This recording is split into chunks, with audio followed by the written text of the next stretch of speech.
एक आम आदमी जब किसी सरकारी दफ्तर में जाता है तो उसे सुविधा शुल्क के नाम पर घूस लिया जाता है, और ये हर सरकार में होता है। कोई भी सरकार कितनों सुशासन का दावा करती है, लेकिन आम आदमी की सामान्य समस्याओं को भी दूर करने में नाकाम है। कौन है इसके पीछे, क्या कारण है, कैसे इसका निदान हो सकता है? देखिए, बहुत सारी सरकारें आई गई, वर्तमान में हैं भी और भविष्य में आएंगी भी। अगर यही रवैया रहा तो तब की बात हम कर रहे हैं, जो आजकल चल रहा है ट्रेंड में। कोई भी सरकार भ्रष्टाचार को ख़त्म करना ही नहीं चाहती है। कोई भी व्यक्ति अगर आप कह रहे हैं सरकार भ्रष्टाचार को ख़त्म नहीं करना चाहती है, तो लोकपाल आया है, आरटीआई एक्ट है, एंटी करप्शन ड्राइव्स चलते हैं, सेंटर पर सेंट्रल विजिलेंस कमीशन है, स्टेट विजिलेंस कमीशन है, ये सब बॉडीज़ तैयार की गई हैं ताकि भ्रष्टाचार पर अंकुश लगाया जा सके। अब आप कह रहे हैं सरकार कोई भ्रष्टाचार पर काम ही नहीं करती। अब एक छोटा सा एग्जांपल देंगे। उत्तर प्रदेश में एक जनपद है गोंडा। कभी वहाँ खाद्यान्न घोटाला हुआ था, भ्रष्टाचार हुआ था, उसकी जांच बैठाई गई और उसके खाद्यान्न घोटाले की जांच में भी घोटाला हो गया। अब बताइए, आप कह रहे हैं कि जांच कमेटियां इसीलिए बनाई जाती हैं और तमाम सारी एजेंसियां हैं जो काम कर रही हैं। साबुन भी गंदा हो गया। बिल्कुल साबुन गंदा हो गया, साफ क्या करना, उसको खुद ही उसमें गंदा हो गया वो। अच्छा, ये बताइए, आप कह रहे हैं कि सरकार, एक तरफ आपने कहा कि सरकार भ्रष्टाचार को रोकने के लिए कोई काम नहीं करती, दूसरा ये जो भ्रष्टाचार हो रहा है जी, तो क्या माना जाए सरकार ही करवा रही है? ना, सरकार ही नहीं करवा रही, लेकिन सरकार करवा रही है, क्योंकि ऐसा सिस्टम सरकार डेवलप कर रही है, उसमें कोई सुधार नहीं कर रही है। सिस्टम को बहुत जटिल बनाया जाता है। जैसे आपने सिस्टम की जटिलता की बात की, सिस्टम बहुत जटिल है, लाल फीता शाही है। हाँ, तो इसके कारण लोग कहीं न कहीं जब दफ्तरों में जाते हैं तो अपने कार्य की सहजता के लिए बिचौलियों को ढूंढते हैं और वहीं से शुरू होती है घूसखोरी। हाँ, तो इसको कैसे रोका जाए? आपने सिस्टम की जटिलता की बात कही, हाँ।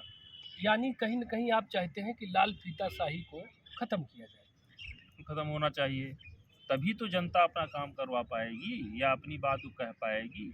सिस्टम तो इतना जटिल है कि आप किसी भी दफ्तर चले जाइए, आप अधिकारी से अपनी बात नहीं कर सकते हैं। अच्छा, अगर आप बात कर भी लेंगे तो बड़ा हास्यास्पद लगता है। अगर आप अधिकारी से गए भी और कहे भी तो कहते हैं अमुक बाबू से मिल लीजिए। अरे भाई, मैं आपसे मिलने आया हूँ, आप मेरे अधिकारी हैं, आप निदान दे सकते हैं।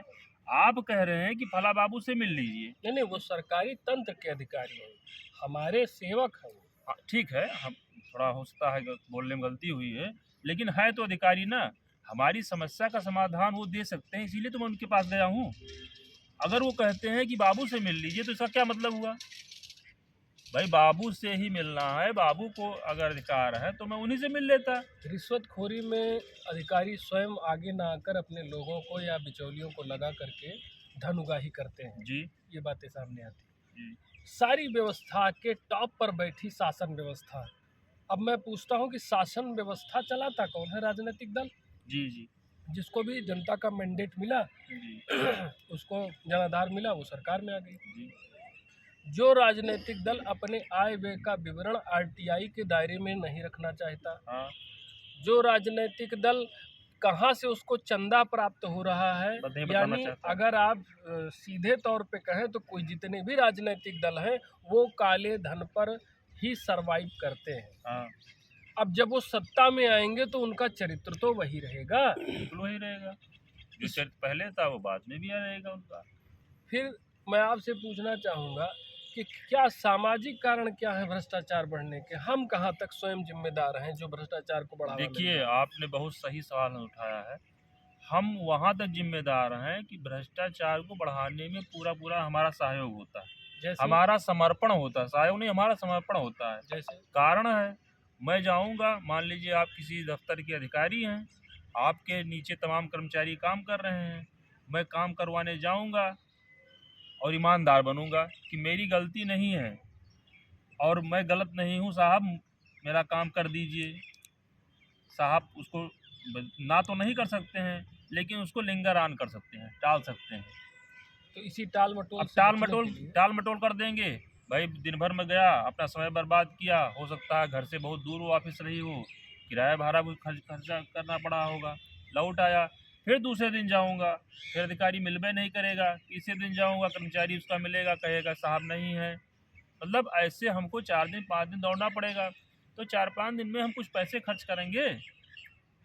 हम अपने को ईमानदार बता रहे हैं, वाकई में हम ईमानदार हैं, हमारी गलती नहीं है, लेकिन फिर भी अपने सिस्टम में ऐसा उलझा देता है हमको कि मैं घर लौट के आता हूँ, अपने आप को बताता हूँ कि अब बेटा मान लो वही जो दफ्तर चाह रहा है वही मान लो, और ये अपना स्वाभिमान और ये सब छोड़ दो, जैसा चाह रहा है उसको कुछ सुविधा शुल्क दे के अपना काम करवा लो, मतलब लाल और फीता फिर मैं उसी सिस्टम में आ जाता हूँ। लाल फीता शाही से बचने के लिए कहीं न कहीं जनता को सरेंडर करके सुविधा शुल्क देना ही पड़ता है। अभी आपको एक छोटी सी घटना बताएं, एक वाकया मेरे साथ ऐसे हुआ है, मैं गलत नहीं था, मतलब मैं हमारे परिवार का मामला था, गलत नहीं था, लेकिन सिस्टम ने इतना उलझा दिया।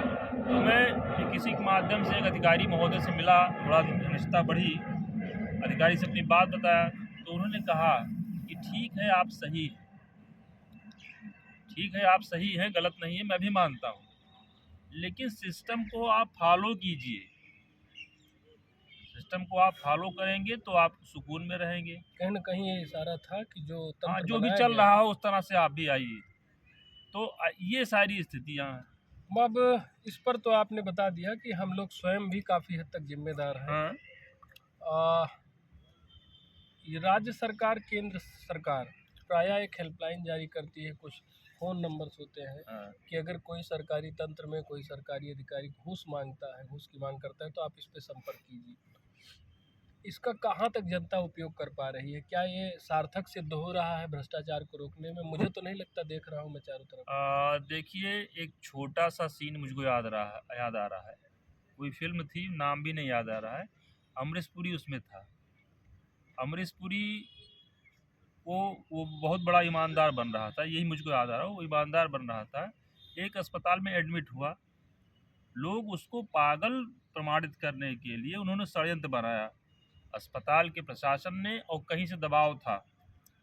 तो एक जो वहाँ पे सिस्टर हुआ करती थी, उसके साथ कोई अभद्रता कर रहा था, अमरीश पुरी ने उसको देखा और उसको रोका, पूरा प्रयास किया, वो बच गई। अगले दिन यही बात जब वो फिर दिखी नर्स, अमरीश पुरी ने ये बात कही, तो वो नर्स अपनी बातों से मुकर गई, अरे तुम पागल हो, मेरे साथ कभी कुछ हुआ ही नहीं है, और वो कह रहा था नहीं हुआ है। और ये जो हुआ था ये षड्यंत्र का एक हिस्सा था, अमरीश पुरी को पता नहीं था, और बाद में सबने उनको ऐसे ऐसे करके पागल घोषित कर दिया, जबकि वो पागल नहीं था। और चूंकि प्रमाण मिल गया पागल होने का, तो जो भी उसके बाद पिक्चर में हुआ मुझे नहीं याद है। तो तरीका ये अपनाया जाता है, आदमी को उलझा करके, सिस्टम को उलझा करके और सरेंडर करवा दिया जाता है, ठीक है। तो यही जानिए कि जो चाहती है, जो सिस्टम चाहता है वो करवा लेता है।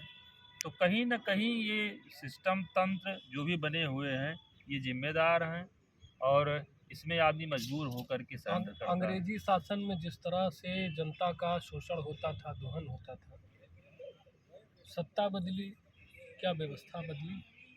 चेहरा बदला तो क्या चरित्र भी बदला?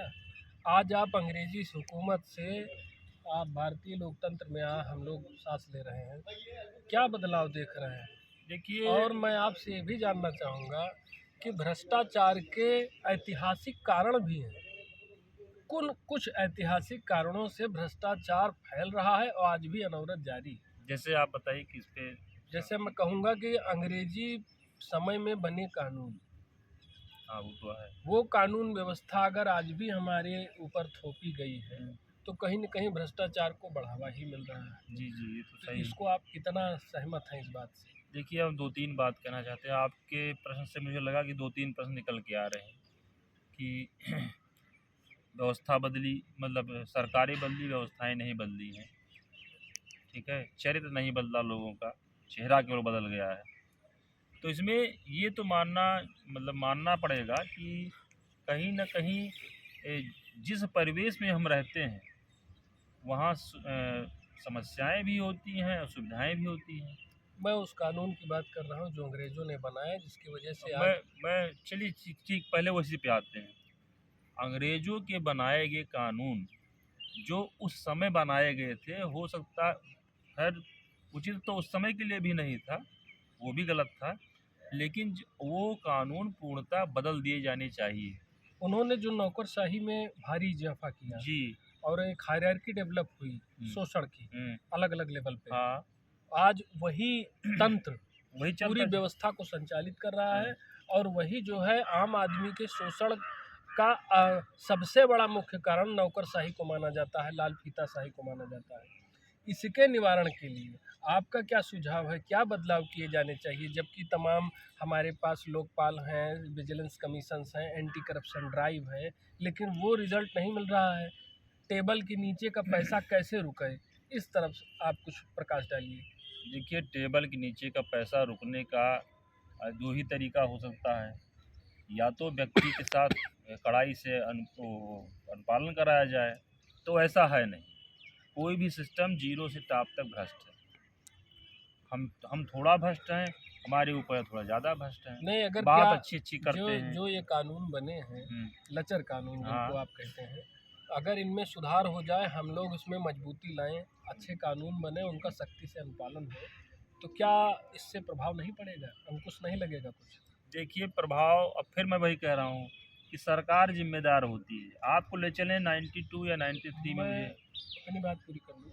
आप करें सरकार जिम्मेदार होती है, मैं ऐतिहासिक पक्षों की ना बात करके वर्तमान समय में व्याप्त भ्रष्टाचार पर बात कर आपका फोकस चाहता हूँ। जी। सरकार और जनता में भ्रष्टाचार को बढ़ावा देने में कौन जिम्मेदार है?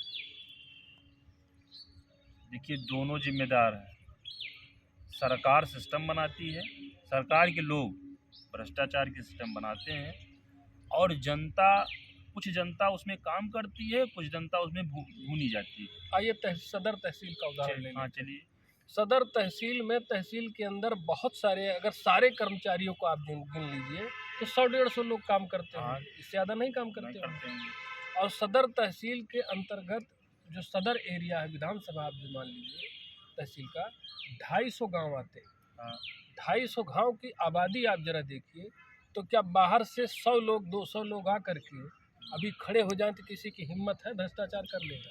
नहीं, तो जनता का विरोध नहीं होता, सब भ्रष्टाचारी तंत्र के सामने नतमस्तक हो जाते हैं, तो क्या ये बड़ा कारण नहीं है भ्रष्टाचार देखिए, आप जो कह रहे हैं, जो कहना चाहते हैं, वो भी सही है, लेकिन हम इकट्ठा नहीं हो पाते हैं।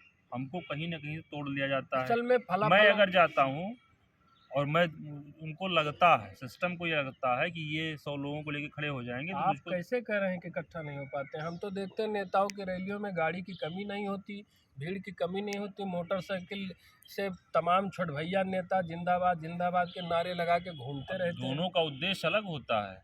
वहाँ पे जिंदाबाद का नारा होता है, यहाँ भ्रष्टाचार के खिलाफ लड़ाई लड़नी है। यहाँ पे अभी आप जानिए कि ऐसे समझ लीजिए इसको कि कहीं कथा हो रही हो, आध्यात्मिक कथा हो रही हो, और कहीं ऑर्केस्ट्रा हो रहा हो, क्या दोनों जगह भीड़ इकट्ठा उतनी ही भीड़ दिखती है आपको? मैंने लोगों की प्रायोरिटी तो मनोरंजन होती है, उद्देश्य अलग अलग होता है। वहाँ पे उद्देश्य कुछ और है, नेताजी का अच्छा भाषण है, अच्छा कुछ खाने पीने को मिलेगा और लंबी लंबी बातें मारने को मिलेगा, अच्छा प्रोटोकॉल दिखेगा। यहाँ पे क्या है, हमें अधिकारी से विरोध करना है, भ्रष्टाचार के खिलाफ लड़ाई लड़ना है, तो यहाँ पे संख्या कम हो जाती है, और जो भी संख्या जाती है उसमें से भी वो तोड़ने का प्रयास करते हैं। उन्हें जो लगता है कि ये व्यक्ति नुकसान कर सकता है मेरा, उसको तोड़ लिए, उसको समझा लिए, तो भाई वो भी मैनेज हो जाता है। हमने चर्चा की भ्रष्टाचार क्यों है, किस किस कारणों से फैल रहा है, ये हम जान रहे हैं। निवारण क्या है इसका? क्योंकि कुछ ऐसे कानून हैं, कुछ स्वयं व्यवस्था जिम्मेदार है, कहीं लोग स्वयं जिम्मेदार हैं। तो क्या इन तीनों में किस तरह के परिवर्तन होने चाहिए, क्या होना चाहिए कि भ्रष्टाचार पर अंकुश लगे? भ्रष्टाचार पे चोर तो चोरी करेगा, नहीं, उसकी मंशा है, उसकी प्रवृत्ति है, लेकिन चोर चोरी करने से पहले 100 बार सोचे। इसके लिए अगर कोई तंत्र बन जाएगा, क्योंकि जहाँ सहज ही कोई सामान उठाया जा सकता है वहाँ से चोर जल्दी लेकर भागेगा, लेकिन जहाँ बैरिकेटिंग होगी, जहाँ सेफ गार्ड होगा, वहाँ से तो देखिए, हम कभी चीन तो नहीं गए हुए हैं, लेकिन लोग बताते हैं और समाचार पत्रों से कुछ ऐसा सुनने में आता है कि वहाँ की व्यवस्था या उस वहाँ का नियम कानून बहुत सख्त है। वहाँ देश के खिलाफ कोई आवाज़ नहीं उठा सकता, इसलिए नहीं उठा सकता है कि तुरंत कार्रवाई होती है। आपने तुरंत कार्रवाई की बात की। यहाँ अगर किसी पर कोई आरोप भी लगता है तो न्यायपालिका की सुस्त अवस्था के चलते न्याय भी नहीं जल्दी नहीं मिलता है। अरे तो भैया, उस दोषी को आपने न्यायपालिका की बात छेड़ दी। जिस न्यायपालिका में हम न्याय मांगने जाते हैं, वहाँ का न्यायाधीश और उसके कर्मचारी ऊपर नीचे बैठे रहते हैं, वही अन्याय करते हैं, वही पैसा लेते हैं, वही वही वो चलता है बगल में बैठा भ्रष्टाचार। पेशकार तारीखें देने के लिए पैसा लेता पैसा है, लेता है, पैसा लेता है। और वैसी न्यायालय में लिखा है वादिकारी का हित सर्वोच्च। अब आप बताइए कि मतलब न्यायाधीश इस बात को जानता है कि तारीख देने का भी पैसा लिया जाता है। सबसे छोटा काम ये है, इससे बड़े बड़े तमाम काम जो है जो पैसा लेके करे जाते हैं। अब आप कह रहे हो कि तमाम सारी एजेंसियां बनी हैं, तमाम मोबाइल नंबर अपडेट हैं कि आपको कोई घूस मांगे या कोई घूस देता मिले तो तुरंत फ़ोन कीजिए। भाई, किसको आप फ़ोन करेंगे जब सिस्टम ही नहीं सुनेगा आपका? कहा जाता है कि अगर कोई घूस मांगता है तो आप इस नंबर पर फ़ोन कीजिए, आपके नाम को सुरक्षित रखा जाएगा। हमें कैसे भरोसा हो कि जब न्यायाधीश ही नहीं सुरक्षित कर पा रहा है, न्याय देने की कौन कहे, और भ्रष्टता की तरफ लेके जा रहा है। लेकिन अगर हम ये कहें न्यायतंत्र भ्रष्ट है, राज्य व्यवस्था भ्रष्ट है, प्रशासन भ्रष्ट है और जनता भ्रष्ट है, तो फिर ये तो वही बात होगी अंधेर नगरी चौपट राजा। देखिए, हम निवारण की हमने बात, सकारात्मक पक्ष को देखते हुए हम क्या चाहते हैं, समाज देखिए, कैसा हो। दो चीज़ें हमारे समझ में आती हैं। एक तो ये कि कुछ कानून ऐसे हैं जो विदेशों में हैं कि गलत करने पे तुरंत कार्रवाई होती है, और इस कदर कार्रवाई होती है कि एक तरीके से लोगों की, जनता के लिए वो सीख हो जाती है। ठीक है? जैसे मैंने देखा कि किसी कंट्री की बात है कि उसने कुछ गलत किया था, तो उसको सीधे शूट कर दिए, वो भी जनता के सामने। और बहुत ज़्यादा भीड़ भाड़ था कि चौक चौराहे पे शूट कर रहे हैं। एक दूसरा सोशल मीडिया पे हमने देखा था कि एक लड़की है और एक बच्ची है, 10-12 साल की बच्ची रही होगी, और एक पिता है, पिता दोषी था। भीड़ लगी हुई है और बहुत ऊंचाई पे पिता को भी खड़ा किया गया है और बच्ची को भी खड़ा किया गया है, और वो सोशल मीडिया पे हमने देखा, लिखा गया था कि ये दोषी है, इसको अभी मृत्युदंड दिया जाएगा। अब वो अलग बात है कि वो अपने बच्चे को इस चीज़ का एहसास ना होने पर उसके लिए हंसाने का प्रयास करता है, बताना चाहता है कि हमने मतलब कोई गलत नहीं है, कुछ हो रहा है, इसे समझिए।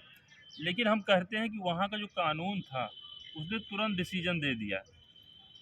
तो हम कह रहे हैं कि इस तरह का डिसीजन ना हो, लेकिन सख्त हो, हर व्यक्ति अपने दायित्व को समझे, तभी तो सख्ती होगी।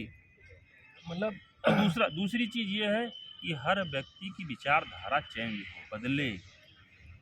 जब वो स्वच्छ समाज के लिए स्वच्छ दिमाग से सोचेगा। ये जो आज की व्यवस्था है, हाँ, एक आम नागरिक की, एक आम व्यक्ति की जब वो इन सारी बदहाली को देखता है तो कानून व्यवस्था से उसका विश्वास उठ जाता उड़ है। जाता है, तो बिल्कुल उड़ क्या जाएगा। वो जिम्मेदार नागरिक हो पाएगा?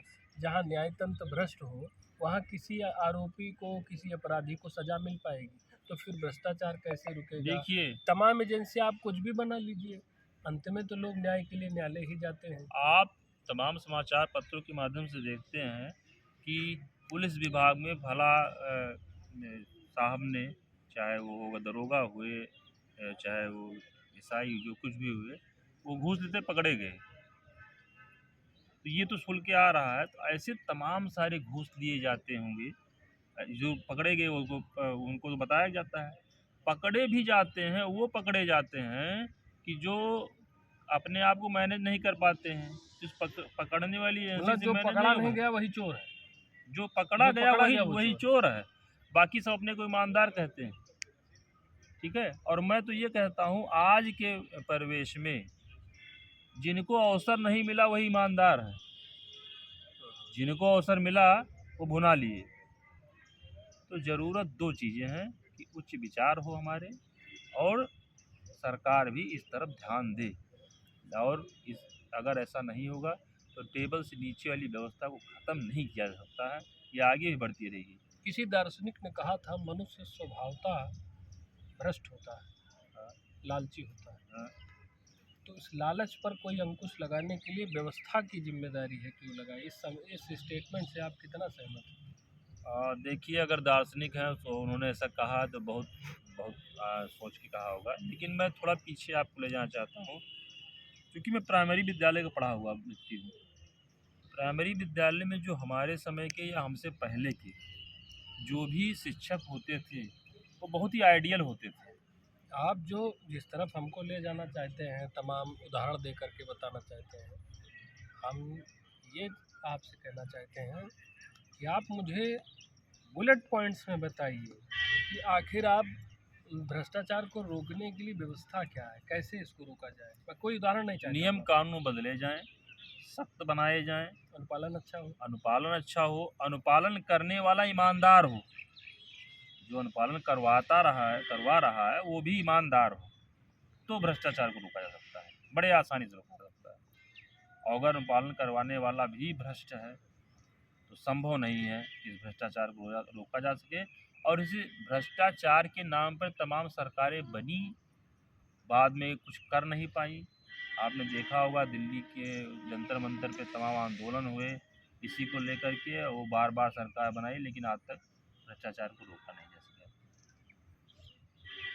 तो ये जो चर्चा पर चर्चा आप लोगों ने सुनी भ्रष्टाचार पर, आप सबसे भी हमारी अपील है कि अपने अनुभव साझा कीजिए कमेंट के माध्यम से, और आप भी बताइए कि आखिर इस सरकारी तंत्र में, शासन में, प्रशासन में, जुडिशरी में व्याप्त भ्रष्टाचार को हम जनता की पहल से, हमारे आपके व्यक्तिगत और सामूहिक प्रयासों से कैसे इसको रोका जा सकता है। तभी इस पर चिंतन कीजिए, मनन कीजिए, तभी हम एक आदर्श नागरिक होने का अपना दायित्व निर्वहन कर सकेंगे।